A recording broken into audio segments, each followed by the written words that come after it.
मी सारी जिंदगी माझी तुला जपणार आहे, मी सारी जिंदगी माझी तुला जपणार आहे. गाणं आवडते तर आवडतं, पण ते माहिती पाहिजे. डान्स आवडतोय तर आवडतोय, मग तो क्लासिकल शिकला पाहिजे. जेव्हा जेव्हा मी सर प्रेमाचं काय करायचं हे नाटक तिचं बघतो तेव्हा मला असं प्राऊड फील होतं की अरे ही माझी बहीण, ही माझी बहीण. म्हणजे तुम्ही एकमेकांचे खूप चांगले ऑडियन्स पण आहात. हो, फॅन आहोत मी तर, फॅन म्हणाले. हो, मी पण दाखवत नाही असं. सोशल मीडियातले जे काही रील्सचं प्रकरण आहे ते माझ्यामुळे होतात. ध्यानात बोलते ती हळूच नाही तर भांडतो किंवा गाणी गातो, नाही तर फक्त हसतो. बाबा चपलेने मारायला आले होते आणि आई आणि ताई दोघं मध्ये होते माझ्या, म्हणून मी वाचलो होतो. मी हत्यारा सोडली आता सगळीच. आता तुम्ही बोलत बसा. नको नको मी खूप बोलतो. मी ऐकत बोलणार. नको नको तू विचार तू कंट्रोल मध्ये ठेव आम्हाला. असं म्हणतात की ज्या नात्यात प्रेम, विश्वास आणि आदर असतो, आणि अर्थात थोडी भांडणं सुद्धा असतात, पण असं नातं आणि ते निखळ नातं म्हणजे भावा बहिणीचं नातं.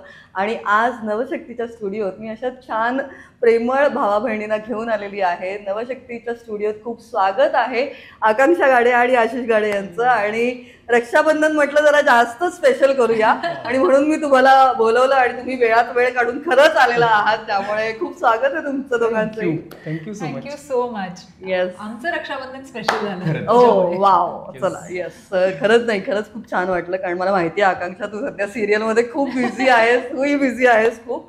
पण एक कुठेतरी आपण म्हणतो की रक्षाबंधन जेव्हा आपण आता साजरं करतोय, पण मला असं वाटतं की मी जेव्हा भेटले तुम्हाला दोघांना, मी एकत्रच भेटले. मधुरवचा प्रयोग होता आणि तुम्हाला दोघांना मी एकत्रच, आपण पहिला इंटरव्ह्यू केला होता मला आठवत आहे. आणि मला असं झालं की अरे हे भाऊ बहीण किती गोड आहेत आणि किती क्रिएटिव्ह आहेत दोघं सुद्धा असं. तर अर्थात त्यामुळे तुम्ही दोघं नेहमीच आम्हाला आवडता, प्रेक्षकांनाही खूप आवडता. सोशल मीडियावर तुमचे अतिशय सुंदर रील्स असतात आणि ते बघत राहावं असं वाटतं. म्हणजे ही अशी भावा बहिणीची जोडी आहे जी कलासक्त आहे, कलाप्रेमी आहे. नृत्य, संगीत आणि नाटक हे सगळंच तुमचं कॉमन आहे. तर पहिलं मी आकांक्षा तुला विचारते की म्हणजे इतकं छान भाऊ मिळाला, खरं तर कुठेतरी ब्लेसिंग असेल काय, असं काय वाटत नाही तुला? आता तू प्रेमळ म्हणालीस म्हटलं प्रेमळ वागावं लागेल, गोड म्हटलं गोड वागावं लागेल. आपण वेगवेगळ्या मुद्द्यांना हात घालू नंतर. पण मला एक चांगलं वाटतं की जसं मी म्हणते की दोघंही कलाक्षेत्रात आहात, तर ही लहानपणापासूनच म्हणजे दोघांची आवड होती का घरीच तसा वारसा आहे, काय होतं? घरी कुणीही या क्षेत्रातलं नाही, पण माझी आई पार्लर टिळक शाळेत शिक्षिका होती. ती मुख्याध्यापिका म्हणून रिटायर झाली आणि आता सुद्धा ती अतिशय मिनिमम म्हणजे 300-400 रुपयात बालवाडी चालवते मराठीतून. बाबा सुद्धा या क्षेत्राशी काही संबंध नाही, शिक्षणाने वकील आणि बिर्डी चाळीत वाढले आणि वयाचे मला वाटतं 7वी-8वी पर्यंत गावात होते, त्यामुळे तसं इकडच्या कुठल्याही गोष्टीशी, ग्लॅमरस गोष्टीशी तसा संबंध नव्हता. पण त्यांच्या आठवणीत ते सांगतात की ते दिसायला छान होते, त्यामुळे त्यांना जिलेट शेव ऍडमध्ये सिलेक्ट झाले होते आणि ते तिथून पळून गेले. म्हटलं तुम्ही कुठे असतात आणि आम्ही कुठे असतो. पण ठीक आहे, सो तसं काहीही संबंध नव्हता. दोघंही त्यांचं खूप स्ट्रगल, एक माणूस म्हणून फार करून त्यांनी आम्हाला चांगलं आयुष्य दिलं. आणि पण दोघंही भयंकर म्हणजे कलासक्त किंवा कलाप्रेमी आपण म्हणतोय ना, ते दोघं आहेत आणि अत्यंत रसिक. त्यांना पार्ल्यात, माझ्या बाबांना कायम पार्ल्यात घर हवं होतं, का तर दीनानाथ मंगेशकर हॉल जवळ आहे. प्रश्नच नाही, मी पार्ल्यात राहिले काही काळ, त्यामुळे माहिती किती तो सांस्कृतिक पार्ले कट्टा. आणि म्हणजे मोठे मोठे इकॉनॉमिकल सब्जेक्ट पासून अगदी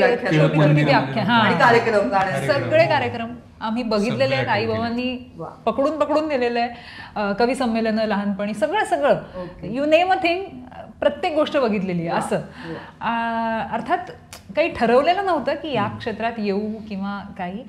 माझं सांगायचं झालं तर मी फ्रँकली मान्य करते की माझं शाळा कॉलेज अत्यंत बेसिक सगळं बेसिक होतं. त्याच्यामुळे माझ्यासाठी हे जास्त छानच ठरलं की मला काहीतरी कलेचा दरवाजा उघडल्यासारखं. कॉलेजमध्ये अचानक एकांकिका पाहिली आणि कॉन्फिडेंट झाले मी एकांकिका केल्यानंतर. नाही कॉलेजमध्ये नंतर नाटक सुरू झालं कॉलेज. हो, एक लहानपणी अगदी गौरी केंद्रे आणि वामन केंद्रेंच्या लहान मुलांच्या वर्कशॉपमध्ये आईने मला घातलं होतं. पण तेही कारण शाळेत तिने मुलं बघितली होती, शाळेतल्या लहान मुलांची नाटकं लिहिली होती, त्याच्यामुळे ती की ही बुजरी मुलगी आहे तर हिला let her go to something जिथे 4 मुलं येतील, भेटतील आणि गाणं आवडते, डान्स आवडते हे आईला माहिती होतं. आणि आईने डान्स क्लासला सुद्धा घातलं होतं. पण अर्थात दोघंही पालक काम करतात, त्याच्यामुळे ते सगळं सांभाळणं, ते पुढे नेणं अवघडच होतं. पण ती आवड रुजली. आणि कॉलेजपासून तुझं सगळं सुरू झालं. डान्स पण तेव्हा सिन्सिअरली लहानपणी मी क्लासेसला जात होते एका मल्याळम संघाच्या भरतनाट्यमच्या क्लासेसमध्ये, पण ते ऑन ऑफ होतं. मग कॉलेजमध्ये आले तेव्हा पार्ल्यात शिफ्ट झाले होते आणि पार्ल्यात डॉक्टर गौरी पोंक्षे नावाची माझी गुरु आहे, तिच्याकडे मी जवळजवळ 15-16 वर्ष सलग भरतनाट्यम शिकते. आणि आई शिक्षिका, बाबा पण अभ्यास केलेलं असल्यामुळे त्यांचं नेहमी ते होतं की काही असेल तर अभ्यास करायला पाहिजे, नुसतं नाही. अभ्यास करून सगळं ते दोघांना होतं. हो, अभ्यास म्हणजे ज्या क्षेत्रात जात आहे त्याचा अभ्यास. गाणं आवडतंय तर आवडतं पण ते माहिती पाहिजे, डान्स आवडतोय तर आवडतोय मग तो क्लासिकल शिकला पाहिजे, असं काहीतरी त्यांच्याकडून येत गेलं. किंवा एक नरेंद्र जाधवांचं पुस्तक आहे ना, आम्ही आणि आमचा बाप, की चोर झालो तरी अव्वल दर्जाचा व्हायला पाहिजे कारण शिकलं पाहिजे. सो बेसिकली आई बाबांचं म्हणणं होतं की शिक्षण छान असलं पाहिजे, BCom BA वगैरे नाही, जे कराल त्यातलं शिक्षण पाहिजे. नाही, हा मुद्दा आहे की आईकडनं नाटकाची आवड आली कारण आई शाळेतली नाटकं बसवत होती, लिहित होती, दिग्दर्शन करत होती. त्यामुळे तिच्यात एक होतं की मुलांना नाट्य शिबिरांमध्ये पाठवायचं किंवा म्युझिकची आवड. ते सर्वांगीण विकासासाठी होतं की ते काही मुलं आता ह्या क्षेत्रात जायला पाहिजे असं नाही. कधीच नाही. तुझे संगीताची आवड कधी? ती बाबांकडनं आहे. सो आईकडनं नाटकाची आवड आली आणि बाबांकडे म्युझिक आलं. पूर्णपणे म्युझिक बाबांचं होतं कारण सतत रेडिओ घरात चालू असायचा. सकाळ झाली की कॅसेटचा ढीग होता आमच्याकडे, सगळी गाणी. म्हणजे बाबांचा आवाज खूप छान आहे त्यामुळे आमच्याकडे आपोआप आवाज बरा आवाज आलेला आहे. वा, मला कॅसेटचं आठवतंय, मंगलगाणी दंगलगाणी, अमृतलता 75ची आय थिंक कॅसेट आली होती ती पण, का म्हणजे त्यांची लता मंगेशकरची सगळीच गाणी, मोहम्मद रफी सगळी गाणी, म्हणजे ती माझ्या कानावर पडण्यासाठी बाबाच जबाबदार. कॅसेटचा सुवर्ण काळ, सिरियसली. रेडिओ कॅसेट जे घरात वाजायचं, आता फक्त गाडीत रेडिओ वाजतो पण घरात आमच्या सतत आकाशवाणी, मराठी आकाशवाणीची सगळी केंद्र, हिंदी तर सगळी वाजत होती. बाबांना हिंदी गाण्यांची आवड खूप होती, बॉलिवूडची सगळी जुनी गाणी सगळी ऐकायचे. पण त्यांचा असा कधीच क्रायटेरिया नव्हता की हेच गाणं ऐकतोय म्हणजे बॉलिवूडच ऐकतोय मग मोहम्मद रफीच ऐकतोय, असं नाही. सगळं ऐकायचे, आनंद शिंदेपासून मोहम्मद रफी, असं सगळा मोठा हे गुलाम अली लागतायत मध्येच, किशोरी आमोणकर, सगळी गाणी आहेत. क्लासिकल पण आहे, गझल पण आहे, बॉलिवूड आहे, फोक आहे. वेड्यासारखं ऐकलं. म्हणजे मी माझ्या आई बाबांनीच मला सुरेखाताई पुणेकरांच्या लावणीचे कार्यक्रम इतक्या वेळेला दाखवले इतकं, आणि ते पुण्यातले लेडीज स्पेशल शोज वगैरे हे सगळं बघितलं आणि खूप आवडीने. जर मी असं विचार की तुमचा आवडता संगीतकार कोणता आहे, तुझा वेगळा काही असेल, तिचा वेगळा? बापरे, हे खूप म्हणजे प्रत्येक संगीतकार आवडला. किंवा बरोबर, किंवा असं फेवरेट गायक म्हणजे कधी आशिष, किशोर कुमार किंवा काही असं काही सुरू होतं, असं त्याचा फेवरेट गायक कोण आहे तू सांग आणि मी त्याला नाही विचारणार आहे. मला वाटतं अजय अतुल. अजय अतुल, हा ओके, अजय अतुल एकदम ऑल टाइम. अजय भोगवले, त्यांचा आवाज आणि त्यांचं गाणं पटकन आठवतच ना. आणि हिचं असं काय फेवरेट गायक असेल, गायिका असेल, काही असेल? ती खूप मोठी फॅन आहे, म्हणजे अशी क्रेझी फॅन आहे देवकी पंडितजींची. क्रेझी म्हणजे मी, म्हणजे आम्ही जेव्हा जेव्हा त्यांना लाईव्ह ऐकलंय तेव्हा तेव्हा आम्ही रडलो, म्हणजे रडूच येतं. भेट झाली का? नाही, कधीच नाही झाली. सांगूया आपण देवकीताई पण खरंच म्हणजे आत्ता मध्ये एक कार्यक्रम बघितला आणि मी शूट मध्ये होते आणि आशिष मला आभाळ माया आणि ते सगळं रेकॉर्ड करून पाठवतो आणि लिहितोय, मी रडतोय, मी खूप रडतोय. का रडू येतंय काही कळत नाहीये, पण ते आवाजातच एवढी ताकद आहे, इतकं डिवाईन सगळं. पण हो, खरं आहे की देवकीताई पंडित कधीही ऐकलं की ओ बापरे. जेव्हा तुम्ही दोघं जॅमिंग करता, म्हणजे मला ते तुमचे ते रील्स पण खूप आवडतात आणि आपल्या प्रेक्षकांनाही खूप आवडत असतील की सोशल मीडियावर पण असे तुमचं एक एकत्रित चालू असतं काहीतरी, तर त्याच्यात की असं तुम्ही जॅमिंग करायला समजा बसलात तर काय पटकन असं कोणत्या संगीतकार उचलतो असं काही असतं का? नाही ते ऍक्च्युली ते ते तो मूड प्रमाणे जातं का काय हा त्या दिवशी सकाळी काय ऐकलंय त्याच्यावर पण गोष्टी सोशल डिपेंड असतात. मीडियातले जे काही रील्सचं प्रकरण आहे ते माझ्यामुळे होतात. अच्छा तू तो किडा आहेस. मी त्याचं मी पकडलंय त्या हातात की करूयात आपण काहीतरी.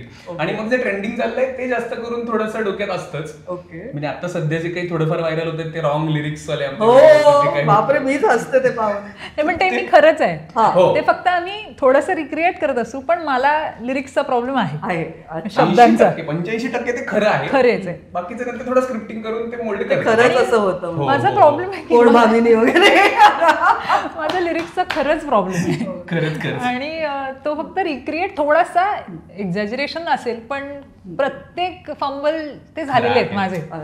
सो मूड वर ठरतं की आता काय गायचंय असं. स्पेशली काही असं नसतं की हेच किंवा किशोर कुमारच किंवा असं काही नाही. असं काय जे सुचेल ते आवडेल ते. ओके. आणि जे सकाळी बाबा लावतात ऐकायला सहज, त्याच्यातलं कुठलं तरी गाणं पकडतो आम्ही दिवसभर मग तेच गुणगुणतोय. आणि समजा अशी मैफिल जमली मित्रांची तुमच्या कॉमन फ्रेंडची तर ते तुम्हाला काय गायला लावतात त्याच्यात काहीतरी असेल ना तुमचं असं स्पेशल असं काय. जैत्र जैतचा अल्बमच सगळ्यांसाठी फेवरेट हो. म्हणजे आणि मग ते इन होटोने मांगा सरगम ते किंवा आशिष रॅप गातो ते गातो किंवा आशिष मेडली गातो ते ती आवडते. किंवा भीमराव पांचाळेंच्या गझला खूप आवडतात मला. मी खूप फॅन आहे त्या गझलेचा. तर ती मला गायला लावतात. किती जमते मला माहिती नाही पण त्यांना आवडते. मी क्लू याच्यासाठी गेला की मी आता काय गायला लावायचं. इन होटोने सरगम हा ऍक्च्युअली आपण ऐकू शकतो. म्हणजे आज गिटारही आणली आहे. भावासाठी बहिणीने फरमाईश केलेली. इन होठों ने मांगा सरगम सरगम तू और तेरा ही प्यार है आंखें ढूंढे है जिसको हरदम हरदम तू और तेरा ही प्यार है महफिल में भी तन्हा है दिल से तुझको खोना रे डरता है ऐसे ये ऐसे आज मिली ऐसी खुशी झूम उठी दुनिया ये मेरी तुमको पाया तो पाई जिंदगी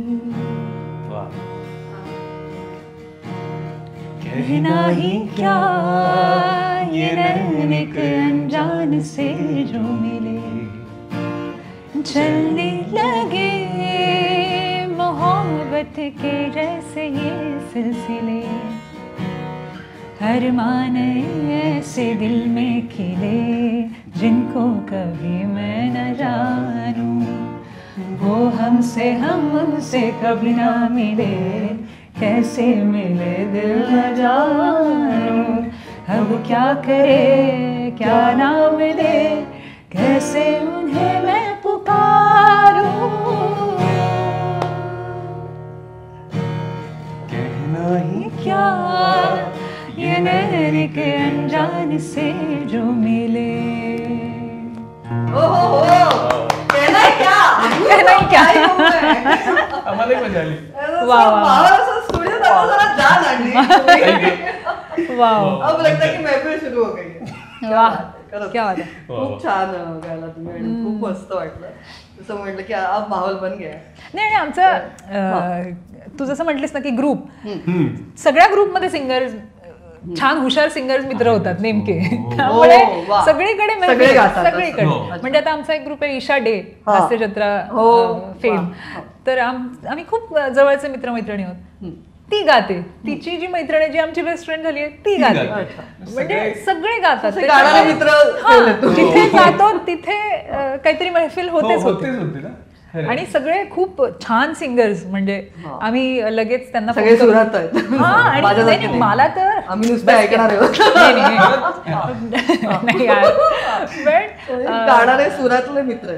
हा आणि म्हणजे ते मदत करतात की मी व्हॉइस नोट पाठवते ऐक ना ही जागा येत नाही मला सांग ना प्लीज मग ते डिकोड करून सांगणं. किंवा गौतमी देशपांडे जी सिरियल मध्ये आता आपण सगळ्यांना माहितीच आहे आम्ही एकत्र सिरियल करत असताना आम्ही टेकच्या आधी पण मी तिला विचारते हे कसं गायचं ग मग ती ते सांगायची बरं सुन्या सुन्या ते शिकवणं वगैरे असे नेमके मित्रमैत्रिणी आसपास ऍक्च्युली कसं झालं म्हणजे मी जी सिरियल केली नकळत सारे घडले त्याच्यात हरीश दुधाडे होता. तर हरीशही संगीत प्रेमी, गिटार वाजवायचो. मग तोही गिटार घेऊन यायचा, मी गिटार घेऊन यायचो. मग सेटवर मेकअप रूम मध्ये गिटार वाजते, जोर जोरात गिटार वाजते. मला असं वाटतं की तुम्ही दोघेही ज्या ज्या सेटवर असता त्यांची चंगळ आहे. कधी हसणार आहे, कधी रडणार आहे, कधी हसणार आहे, कधी रडणार आहे. मी सारी जिंदगी माझी तुला जपणार आहे. मी सारी जिंदगी माझी तुला जपणार आहे. कधी वाटे प्रकाचा, कधी खळगे निखाचा, त्याआधी तिथे पाय हा पडेल माझा.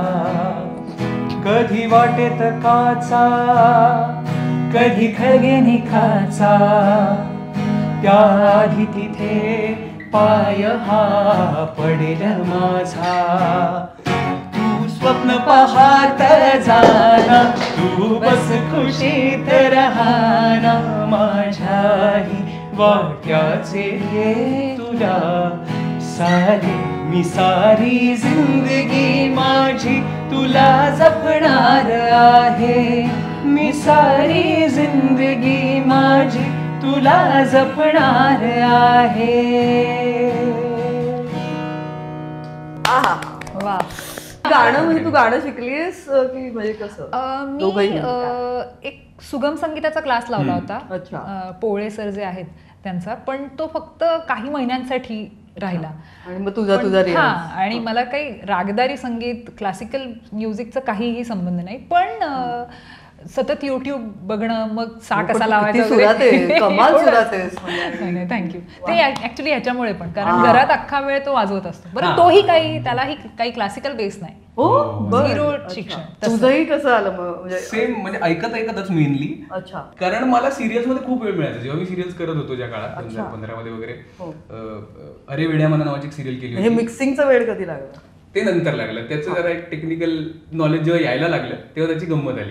पण आधीच्या काळात सिरियलच्या सेटवरती मी गिटार घेऊन जायचोय. मग खूपच वेळ मिळाला, कारण हे जे कॅरेक्टर रोल्स करणारे जे असतात, भाऊ बहीण मित्र वगैरे, त्यांना खूप वेळ मिळतो. त्यांना बरेचदा असं बोलवतात आणि म्हणतात संध्याकाळी जा, आज 2 सीन आहेत, चला 2 सीन आहेत बस. तेही कधी लागतील माहित नाही. एक सकाळी झाला, मग रात्री, मग मधल्या वेळात काय तर मग गिटार घेऊन जायचो मी. मग युट्यूब लावलंय आणि गिटार शिकतोय, हे चालू आहे. हो, पण युट्यूबने खरंच काही जणांवर उपकारच केलेत. मी पण खरं तुमचा युट्यूब गुरु आहे.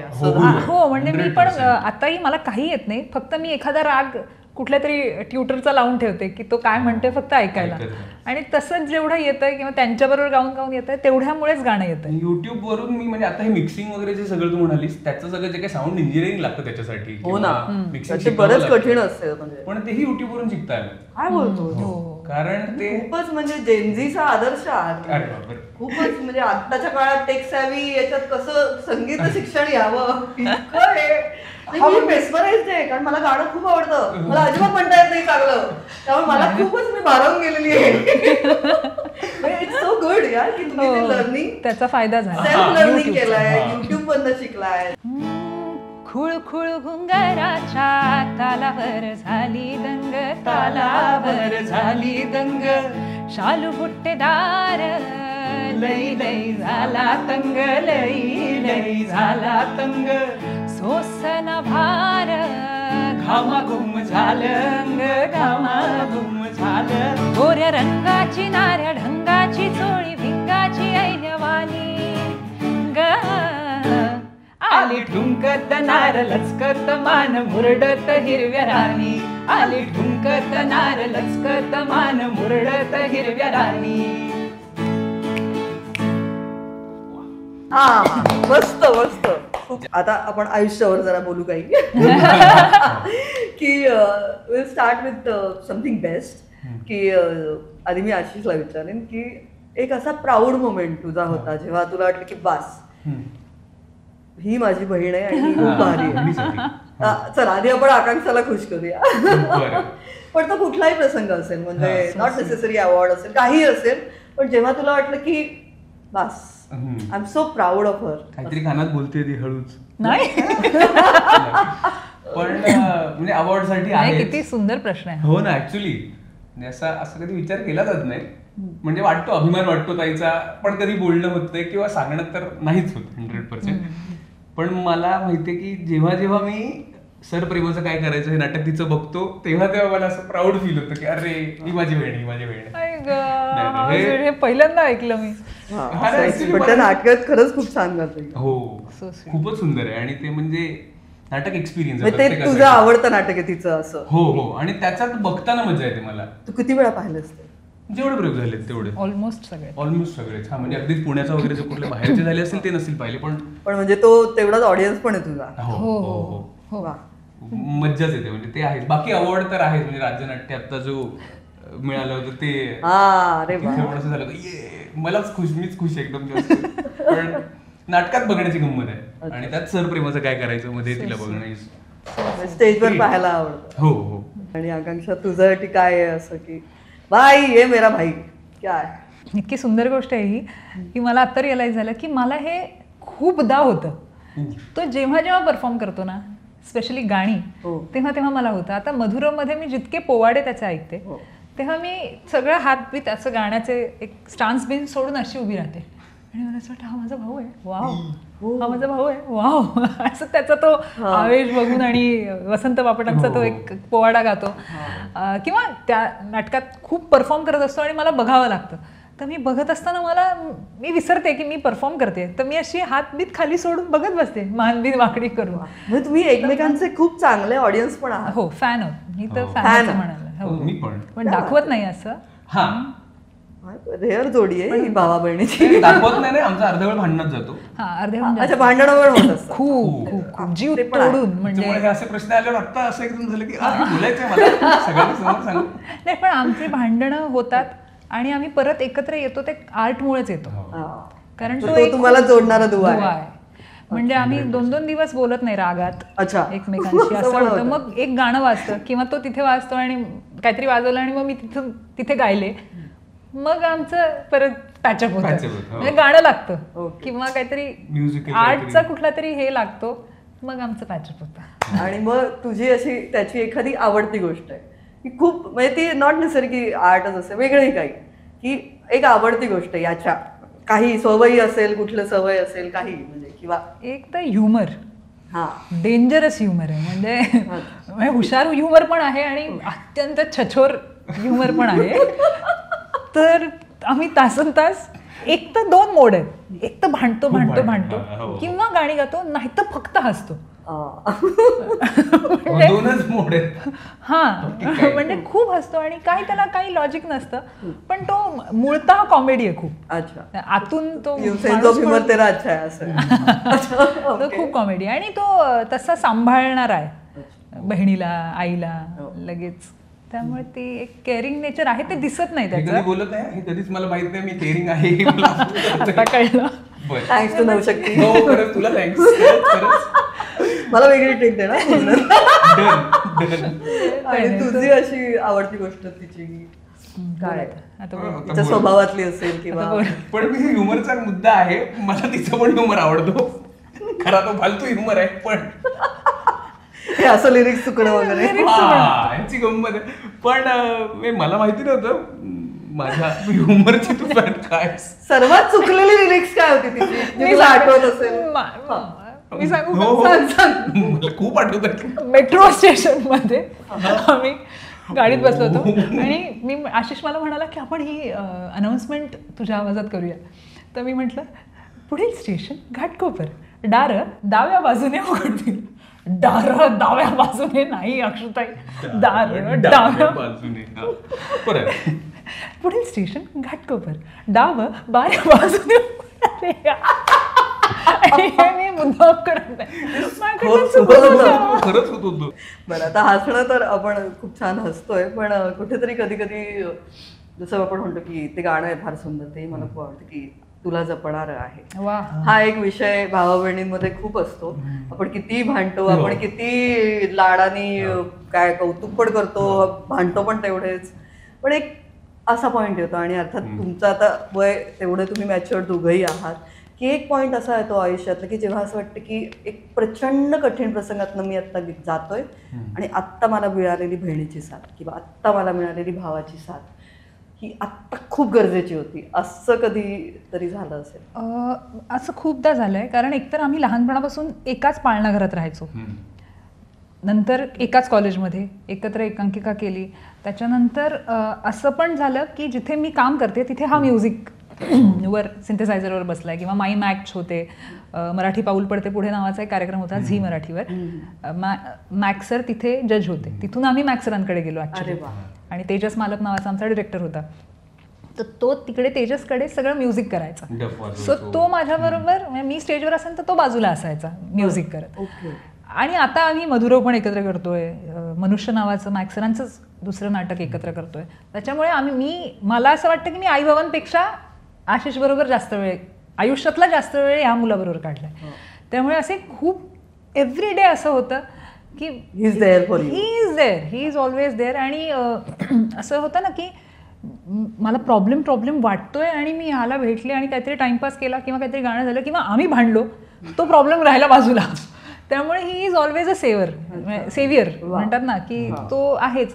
आणि म्हणजे ह्याचं एक खूप सुंदर किस्सा माझ्यासाठी असा आहे की एकतर मध्यमवर्गीय फॅमिली आणि टिपिकल सगळे की डान्स क्लासला आम्ही रिहर्सलला ओढणी बांधून जाणार आहे आपलं हे, तर मला एक मधल्या काळात खूप वर्ष झाली त्याला नेटफ्लिक्सचं एक सिरीज मी होऊ शकलं असतं माझं कास्टिंग, आणि त्यांनी मला आधी फोन केला की खूप बोल्ड आहे ही सिरीज आणि तुम्ही किती कम्फर्टेबल आहे हे मला आता डिरेक्टरशी बोलायचं आहे, तुम्ही त्या लिस्टमध्ये दुसऱ्या नंबरवर आहात.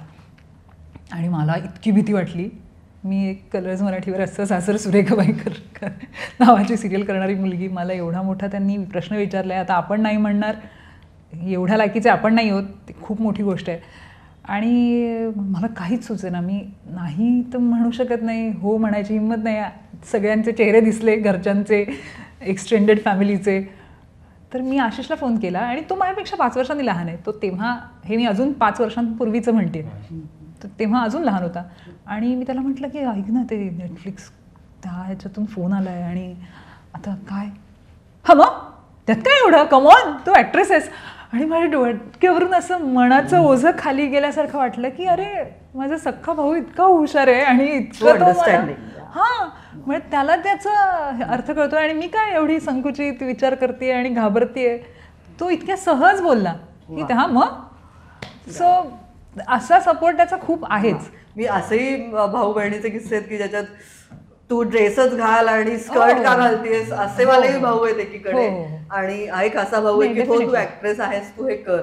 तर भावांसाठी हे शिकण्यासारखं आहे. तर yes Ashish, yes, kudos to you for that.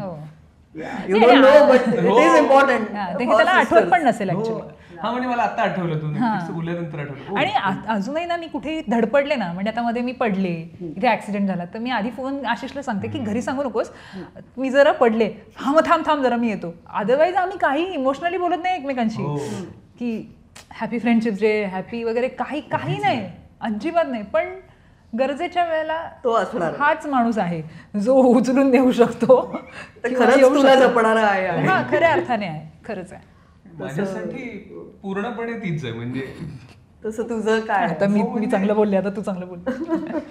चांगलंच आहे. म्हणजे एखाद्या कठीण प्रसंगात प्रसंग म्हणजे आता खूप हेवी कठीण प्रसंग नाही, पण एक बेसिक हार्टब्रेक असं समजा दिल टूट गया समजा, बापरे. तर हे मी तिला कधी आजपर्यंत सांगितलेलं नाही. छन से जो टूटा कोई सपना.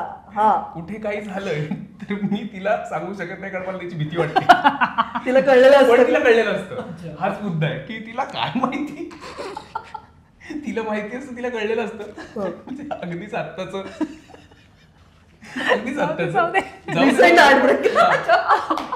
कठीण प्रसंग, म्हणजे मला काहीतरी होतंय किंवा काहीतरी थोडासा प्रॉब्लेम आहे, मी काही बोलत नाहीये. मला माहितीये मी चांगला ऍक्टर आहे, मी घरात दाखवणार नाही कोणाला की मला काय होतंय, पण तिला कळलं असतं. आणि तिथे तेवढ्या वेळात एक माझा विरंगुळा व्हावा किंवा मन नीट राहावं म्हणून एक डान्स क्लास मध्येच माझं नाव घातलं किंवा डान्ससाठी तू डान्स कर, तू वेगळं काहीतरी कर. तुझा वेळ चांगला म्हणजे हे ती मला बोलली नाही, पण तुझ्या एक अंदाज आला माझ्या वागण्यावरून. मी तिला वेगळा, सगळ्या थोडासा वर्कशॉपला घेऊन गेले Dance माझ्याबरोबर चा. डान्सच्या, आणि मला डान्स करायचा नव्हता पाठीमुळे. 2 व्हिडिओ आहेत माझे इन्स्टावरती रील डान्सचे, त्याचा माझा काही संबंध नाही डान्सशी तसा, पण ते तिने करायला लावलं मला आणि त्याने मला खरंच बरं पण वाटलं. हा पण वेगळा मुद्दा आहे अर्थात, म्हणून तेच म्हणते थोडी ती थेरपी झाली हो तुझ्यासाठी. हो हो ती आहेच माझ्या बरोबर दरवेळी. हे चांगलं आहे म्हणजे पण मी तिला खरंच करायचं नव्हतं डान्स, तुला पाठवलं. पाठवलं. मी गेले त्याच्याबरोबर बसले, मी म्हटलं मी हळूहळू नाचेन, मी फक्त हो, अपर बॉडी पाठी डान्स बैठी. करत होते आणि हा खूप जोर जोरात नाचतो. म्हटलं हा ठीक आहे चलो हो गया काम, मेरा काम हो गया. पण मी कधीच मी घाबरून त्याच्यानंतर नाही त्याला सांगितलं डान्सचं तुला. वेळ लागलं. हो. म्हणजे मग आम्ही डान्सचे रील आता क्लास शेअर करतो आणि किंवा क्लास फार छान होता, क्लासला जाण्याचा वेळ लागला असं काही. हा तसंही झालं, तसंही झालं. मजा आली. तो त्या बाबतीत खूप माझ्यावर डिपेंड आहे की हो. कुठेतरी चांगल्या ठिकाणी मी जायचं. वेगळं विचारलंय, डान्सचं वेळ लागलं का डान्स क्लासचं वेळ लागलं? नाही पण डान्सचा वेळ लागला असं नाहीये. नाही तर परत दुसऱ्या डान्स क्लासला मी घेऊन जाते आपली, त्या मी वेळात हेच करत सावरायला बसते. अजून एका वेळात पडलो पण आता असं करणार मी हत्यारा सोडली आता सगळीच. आता तुम्ही बोलत बसा, नको नको मी खूप बोलू. मी ऐकत बोलणार. There is no stop मला button. आता ऐकू हसू येतंय. नको नको तू विचार तू कंट्रोल मध्ये ठेव आम्हाला. लहानपणीचा एखादा किस्सा बापरे खूप किस्से आहेत. मला एकदा सांगण्यासारखा. आता काय खूप वेळ झाला त्याच्यामुळे सांगू शकतो. नाही मी खूप ना सिन्सिअर होतो, त्याच्यामुळे मला आई बाबांनी मिळून दोघांनी फक्त 2दाच मारले, कधीही मार नाही खाल्ला. हा इकडे उलटा, अत्यंत उलट. खोडकर खूप म्हणजे खूपच मस्ती केली मी. मला म्हणजे तेवढं हा- आठवतं, मला बाबा चपलेने मारायला आले होते आणि आई आणि ताई दोघं मध्ये होते माझ्या, म्हणून मी वाचलो होतो. मी नाही का, चपलीने कारण मारला असता. हा इतका छोटा मुलगा आणि इथे आमचं ग्राउंड फ्लोअरला घर होतं आणि अंगण होतं कांदिवलीला जिथे राहायचं, हो. आणि आम्ही इथे काहीतरी बोलेपर्यंत बाबांना तो समोरच्या बिल्डिंगच्या गच्चीवर दिसला एवढासा मुलगा. मी छत्री अशी वरती टाकली, ये माझा मित्र आणि मी पावसात भिजायला.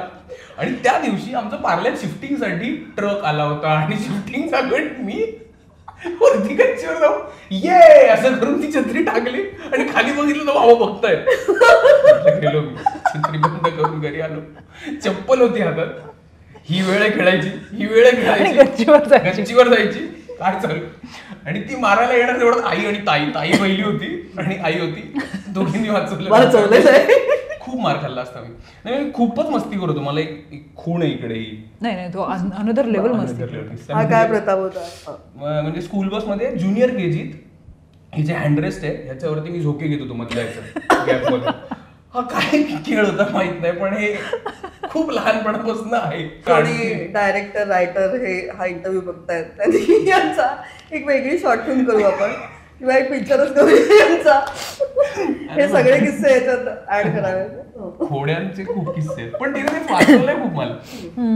घडलं असं की आज स्टुडिओमध्ये अशी जाळ आणलेली आहे तुम्ही, आणि खूप मस्त वाटलं की हे रक्षाबंधन स्पेशल आपण 16 करून टाकलेला आहे. आज हा उत्सव झाला आज तुझ्यामुळे झाला आणि आमच्यासाठी पण खरंच. आमच्यासाठी तुझ्यामुळे झाला. ते अतिशय अजिबातच टिपिकल सेलिब्रेशन नव्हतं, कारण तुम्ही दोघं आहात त्यामुळे ते स्पेशल सेलिब्रेशन झालं. खरंच खूप छान वाटलं. आणि हे भावा बहिणीचं नातं अफाट आहे. मला भेटलेले तुम्ही बेस्ट भाऊ बहीण आहात करते, आणि त्यामुळे खरंच असं छान एकमेकांना साथ देत राहा, एकमेकांना जपत राहा आणि खूप खूप मोठे व्हा. यासाठी खूप भरभरून शुभेच्छा. आणि पुन्हा एकदा तुम्हाला दोघांना happy Rakshabandhan. Happy Rakshabandhan. Thank you.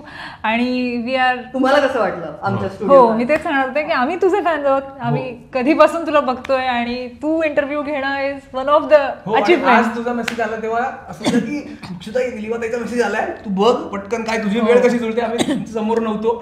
तिने पटकन डन केला, आजच करूया. बोलवलंयस म्हटलं आज. आणि इतक्या सुंदर लोकेशनवर इतक्या छान स्टुडिओत आपण आज शूट करतोय, खरंच छान वाटतंय. आणि अर्थात जाता जाता आता आपल्या प्रेक्षकांना सुद्धा रक्षाबंधनाच्या शुभेच्छा द्या. नवशक्तीच्या सगळ्या प्रेक्षकांना रक्षाबंधनाच्या खूप खूप खूप शुभेच्छा. Thank you so much. थँक्यू. आणि पुन्हा पुन्हा येत राहता या. थँक्यू.